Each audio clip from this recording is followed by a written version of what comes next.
आइए दोस्तों, कुसुम अंसल की कहानी सुनते हैं। कहानी का नाम है ये हमारा मकान।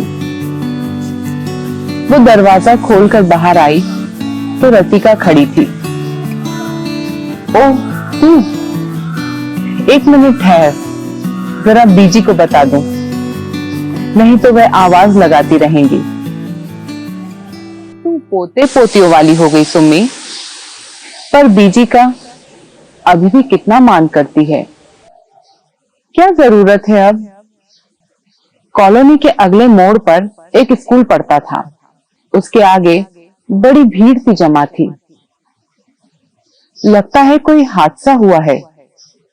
निकट पहुंचने पर पता चला भीड़ के झुरमुट में एक औरत दीवार से टिकी खड़ी थी और दो पुलिस वाले उसे हटाने के प्रयास में लगे थे। रतिका भीड़ को फलांग कर देख आई। तभी किसी स्वर ने सूचना दी, अरे उसने तो वहां चारपाई बिछा ली है, नीली प्लास्टिक की छत भी तान ली है। लोग बता रहे हैं 4-6 दिन से यहीं पड़ी है। स्कूल का चौकीदार समझा समझा कर हार गया, पर मानती नहीं। पुलिस वाला चिल्ला रहा था, तू यहाँ नहीं रह सकती, सीधे सीधे चली जा, नहीं तो जेल में डाल दूंगा। तभी एक समाज सेविका जैसी खादी में लिपटी बहन जी आ गईं। भीड़ छट गई। उसने पुलिस वाले से कहा, आप छोड़िए साहब, मैं संभालती हूँ, इसे समझाकर अपने आश्रम में ले जाऊंगी। अरे कुछ बोलेगी तब ना, 2 घंटों से बकबक कर रहे हैं, पर यह है कि चुप्पी साधे है, जैसे गूंगी हो। पुलिस वाला बड़बड़ाता चला गया। भीड़ कम होने पर रतिका और सुम्मी निकट चले गए। समाज सेविका के बहुत पूछने पर उसने कठिनता से 2 वाक्य बोले, मेरा कोई घर नहीं है बहन जी, बूढ़ी माँ हूँ, बोझ नहीं होना चाहती, न आप पर न पुलिस वालों पर। वो जो है ना ऊपर वाला, उसकी छत के नीचे रह लूंगी। मंजरी दी का घर बाहर तक फूलों से सजा था, जैसे कोई शादी ब्याह का आयोजन हो। रतिका ने सुम्मी की तरफ देखा। पता है रतिका, रेवा बता रही थी कि मंजरी दी ने बहुत मेहनत की है, सारे फूल बाजार से मंगवाए हैं, आज की सजावट में जी खोल कर खर्च किया है। लो, भजन में भी कंपटीशन शुरू हो गया। तुम्हें याद है उर्मी ने कैसे सजाया था मंदिर? किसी प्रोफेशनल को बुलवाकर और सबको द्वार पर ही लाल दुपट्टे और खूब कीमती मौली बांधी थी, जिस पर साईं बाबा का चित्र बना था। बता रही थी कि उसका पति बाबा का भक्त है, बहुत बड़ा प्रॉपर्टी डीलर है वहां। और रूपा ने प्रसाद के रूप में मीठे बादाम बांटे थे। सबको सुना रही थी कि मेरा बेटा बड़ा अफसर हो गया है। ये नहीं बताया कि ऊपर की कमाई वेतन से कहीं ज्यादा है। फिर परनिंदा, सुम्मी ने टोका। स्वामी जी ने ही तो बताया था, परनिंदा करना पाप है, नरक का द्वार और भजन का दर्शन चिंतन। उसके प्रोफेसर ही मन ने सोचा। और फिर कुछ ही दिनों बाद भजन उसके घर में भी हुए। पति की शोक सभा, घंटियों, मजीरों, तबले, बांसुरी, पता नहीं कौन सा स्वर देवताओं को जगाने का प्रयास कर रहा था। कौन सा? वो भगवान जो पत्थर की प्रतिमाओं में समाहित थे, या वे जो इंसानों के भीतर सो चुके थे? कोई गहरी नींद? सुम्मी इन 3-4 दिनों में अपने बेटे बहुओं की आवाज सुन रही थी। मृत्यु के बाद का बदलता समय एक पतझड़ जैसे घर में सेंध लगा गया था, और बच्चों का वार्तालाप सूखे निर्जीव पत्तों सा झड़ रहा था। सुम्मी उस कूड़े के ढेर से बचने का प्रयास करना चाहती थी, परंतु शायद वो भी घर की सूनी सपाट दीवार की तरफ मुंह फेर लेना चाहती थी, जहां निशब्द बह रहा था एक अकाट्य सूनापन। किसने क्या कहा पता नहीं चला। रतिका, मंजरी दी, उर्मी उसको सहलाती, पर वो भी तो पथरा गई थी। सार्थक लगने वाले तत्व, भाषा, संस्कार खो से चले थे। तभी तो सुम्मी उस दिन दीवार से सटी फटी आंखों से देख रही थी बनता बदलता परिदृश्य। पहले उन्होंने उस लड़ी को मंदिर के परिवेश से उतारा, जिसमें बिजली के छोटे छोटे रंगीन बल्ब जलते बुझते थे। राम, सीता, लक्ष्मण, साथ में सीधे खड़े हनुमान जी, हाथ जोड़े।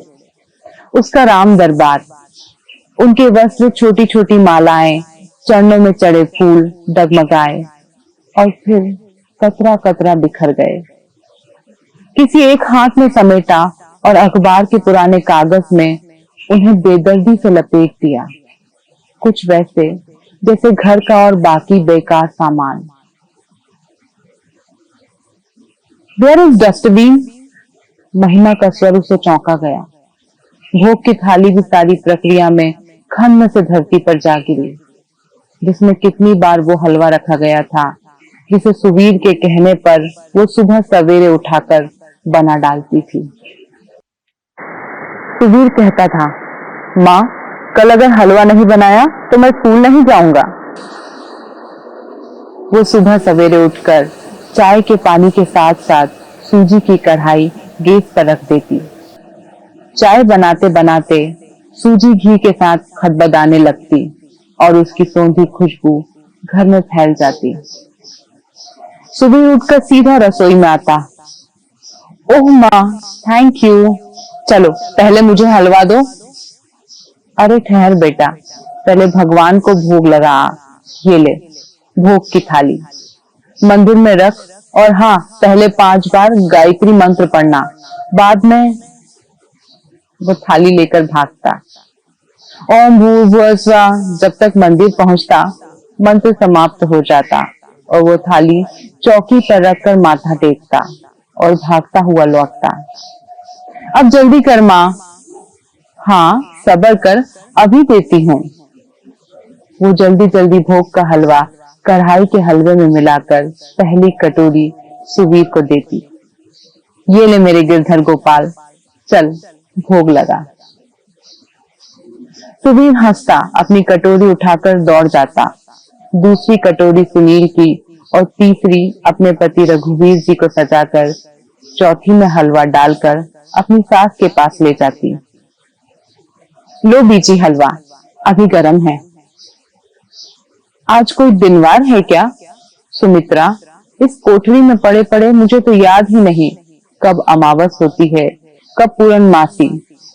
तू बलिया अच्छा निभा रही है घर का धर्म। अरे बीजी, जब बच्चे कहें कुछ खाना है वो दिन त्योहार हो जाता है। आज कुछ नहीं है। हाँ, सुवीर की फरमाइश थी हलवे की तो बना डाला। कहाँ रखें इस डिब्बे को? लकड़ी का छोटा सा छत से टिका फट्टा था, जिस पर पुराने समय के 2 टीन के बक्से रखे थे। वे भी टांट से खींचे जाने पर जमीन पर आ गिरे। एक खुला, उसमें भगवान के पुराने वस्त्र, टूटी मालाएं, विभिन्न मंदिरों से प्राप्त लाल पीले दुपट्टे कहा कर रखे थे। एक पीला वाला चादर भी था, जिसे मनकामनेश्वर के महंत जी ने दिया था जब उसने वहां सुवीर का नामकरण किया था। दूसरा रामनवमी वाला चदरा, वो एक बार वृंदावन से लाई थी और अक्सर कीर्तन के समय उसे ही चौकी पर बिछाती थी। मोहल्ले वाली महिलाएं कितना सराहती थी उसे। अरे कैसा अच्छा सजाती है मंदिर। सुमित्रा, तू तो बड़ी कलात्मक चीजें जमा करती है। वीना ने उसके मोर के आकार के लंबे दिए को देखकर कहा था, जो वो दिल्ली हाट की कर्नाटक दुकान से लेकर आई थी। उसमें रुई की बाती देर तक जलती थी। दूसरे बॉक्स में किताबें थी, भागवत, गीता, रामायण और बिल्कुल नीचे एक थैली में उसके बचपन के घुंघरू की जोड़ी, जो झम्म से गिरकर उसे सुम्मी सुमित्रा के खोल में लौटा लाई थी। उसने झपट कर घुंघरुओं की थैली उठा ली और कहा, इन बक्सों को मेरे कमरे में पलंग के नीचे रख दो। इससे मेरी साझेदारी है, बहुत पुरानी। माँ, इनको भी जाने दो पीछे के सर्वेंट क्वार्टर में। जब सब ठीक होगा तब निकाल लेना। तब तक मंदिर वाला डिब्बा जा चुका था उसने भरी भरी आंखों से देखा। डिब्बे पर ब्लैक लेवल विस्की की पर्चियां चिपकी हुई थी। उसके भीतर कुछ उमग कर बाहर आना चाह रहा था। वो भागकर भीतर चली गई अपने कमरे में, पर तब तक वो भी भर चुका था सामान से। उसका माथा भन्नाने लगा। बाथरूम में जाकर एक प्रपात सी उल्टी उसके अंदर के कसेलेपन को बाहर लाने का प्रयास कर रही थी, परंतु कसेलापन जाता है कभी। बाथरूम में भी तो बीजी का पिस्पॉट और प्रयोग की हुई धुली अंधुली चादरों का अंबार, जिन्हें सुवीर की आर्किटेक्ट पत्नी कभी का टिकवा गई थी। कमरे की असह्य गंध, कुछ वैसी गंध जिसने उसे रूपा के घर के परिवेश में ला खड़ा कर दिया था। पिता की 13वीं होते ही सुवीर की दृष्टि में अजीब सा उपार्जन प्रतीत हुआ सुनने को। कैसे रिक्त खाली दृष्टि और कैसी स्नेह संवादहीन भाषा। उसका हलवे मठरी आचार पर ठुनकता सुवीर महिमा की लुनाई भरे चेहरे की परतों में कहीं धसा सा प्रतीत हुआ। जीवन की अलग अलग वास्तविकताओं को गिनती में उतार रहा था। गणनाएं चल रही थी। बता रहा था अब उसकी पोस्टिंग दिल्ली में हो जाएगी, वो और महिमा यहीं रहेंगे। तो रहो ना। सुमित्रा की दलील पर महिमा का आर्किटेक्चर आड़े आया हुआ था। मैं इस घर को तोड़कर नया बनाना चाहती हूँ सुवीर। इतनी फेमस आर्किटेक्ट हूँ, मैं ऐसे दकियानुसे मिडिल क्लास घर में कैसे रह सकती हूँ? Then I will create my office also. इतनी सेंट्रल जगह है, यहाँ बड़ी वैल्यू बढ़ गई है इस जमीन की।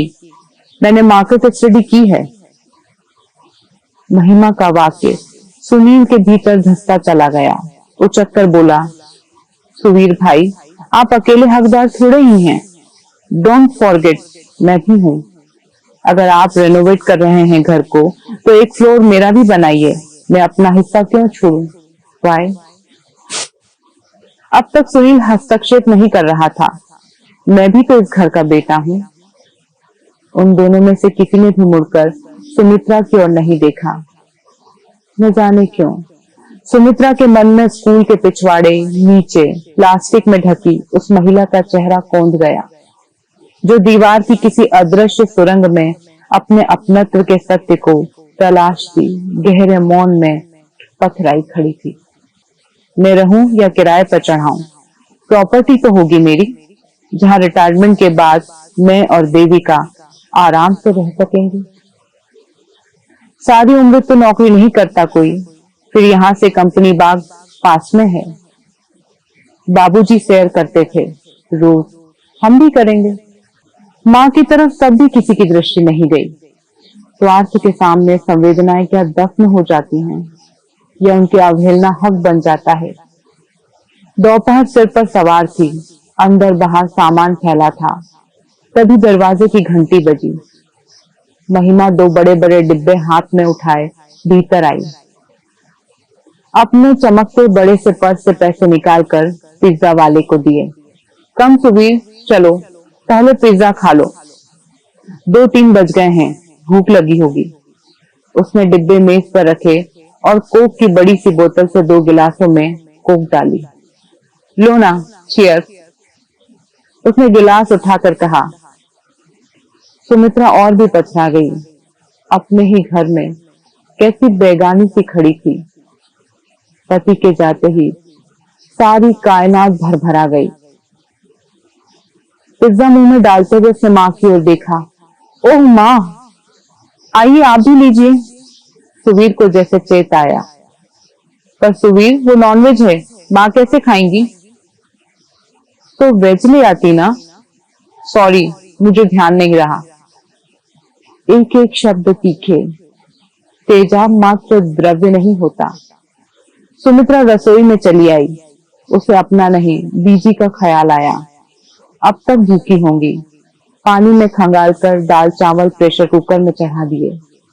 खिचड़ी बन जाने पर कमरे में आई। लो बीजी, खाना खा लो। उसने उनके स्टूल पर थाली टिकाकर उन्हें बैठा दिया। रोटी नहीं बनाई?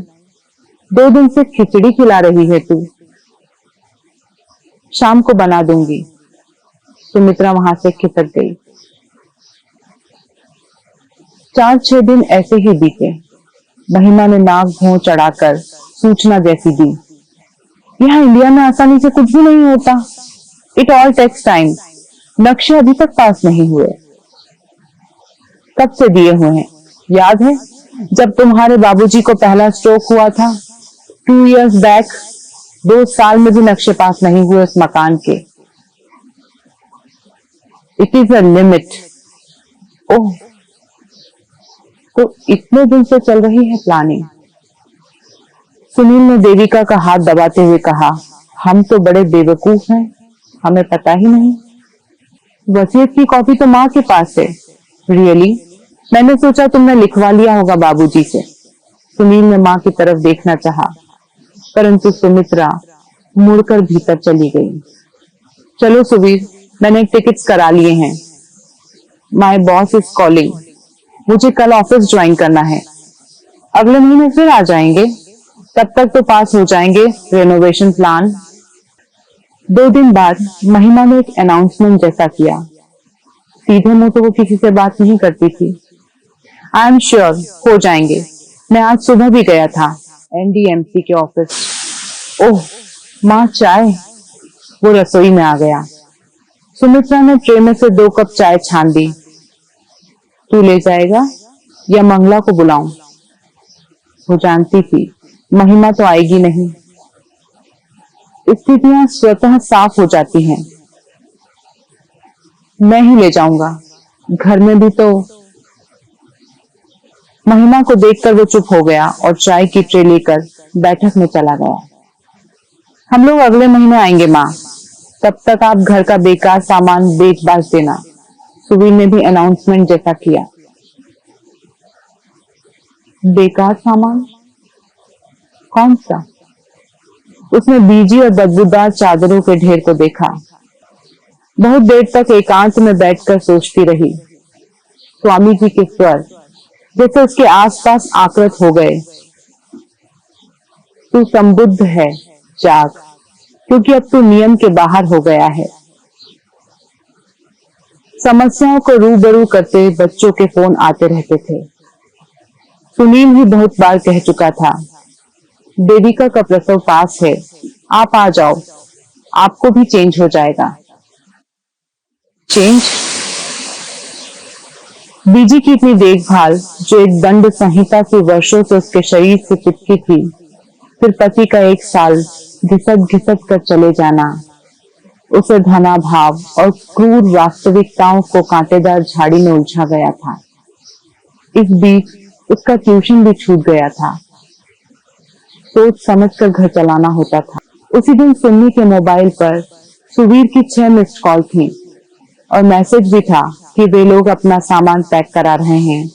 हो सकता है महीना भर भी लग जाए, पर अब आकर दिल्ली में रहेंगे। जब तक सिर पर नहीं बैठेंगे नक्शे कैसे पास होंगे? सुन्नी के पास 1 महीने का समय था, केवल 1 महीना, 30 दिन। पुष्ट दर पुष्ट चलती व्यवस्थागत स्थितियों में बंधे पिता की संपत्ति के दावेदार वही तो थे, उसके अपने बेटे सुवीर और सुनील। सुनील ने भी सूचना दी, बेटा हुआ है, उसका पोता। सुमित्रा और रघुवीर का विरासत का एक और दावेदार। किसी ने भी बीजी या उसके स्वास्थ्य के बारे में कुछ नहीं पूछा। ये टेलीफोन था या दंड संहिता जो अपनी टनटनाहट से उसकी तंद्रा तोड़ रही थी? पता नहीं क्यों एक लावा सा आत्मसम्मान पर चिलचिलाया। वो उठी, अलमारी से अपना पर्स उठाया और रतिका के साथ रघुवीर के पुराने मित्र के घर चली गई। 1 महीने बाद सूटकेसों से लदी टैक्सी से सुवीर और महिमा जब घर के सामने खड़े हुए तो उन्हें विश्वास ही नहीं हुआ। चारों ओर दृष्टि दौड़ाई। हाँ, परिवेश तो वही था, आसपास के घर जैसे के तैसे। फिर ये उनका अपना घर, उसे क्या हुआ? साथ वाली पतली गली से मंगलो चली आ रही थी। महिमा ने उसे रोक कर पूछा।